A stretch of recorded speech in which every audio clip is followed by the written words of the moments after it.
Sebuah kuburan yang baru ditimbun tiba-tiba terbuka dengan sendirinya. Tanahnya terbelah bukan karena gempa, tapi karena murka Allah.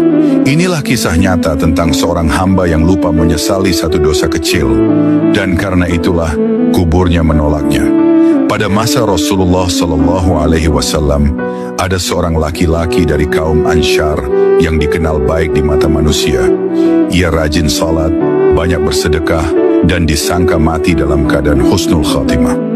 Ketika ia wafat, para sahabat pun memandikan dan mengafaninya, lalu membawanya ke pemakaman.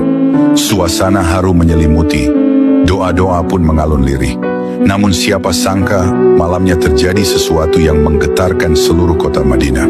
Saat pagi tiba, orang-orang melihat tanah kuburnya terbuka lebar. Kafan sang jenazah tersingkap, seolah bumi menolak menelannya. Mereka panik dan segera melapor kepada Rasulullah SAW. Dengan langkah penuh wibawa, Rasulullah datang ke kuburan itu. Beliau menatap tanah yang terbuka dan bersabda dengan sedih, "Demi Allah, bumi menolak menelannya karena satu dosa yang belum ia taubati." Para sahabat terdiam. Apa dosa itu? Rasulullah pun menjelaskan, semasa hidupnya ia sering mempermainkan perkataan. Ia menyakiti hati tetangganya dengan lisannya, namun tidak pernah meminta maaf dan tidak pernah bertobat kepada Allah. Bayangkan, satu dosa lisan yang dianggap sepele menjadi sebab bumi enggan menerimanya. Rasulullah kemudian berdoa memohonkan ampunan untuknya, dan setelah itu, barulah kuburnya tertutup dengan tenang.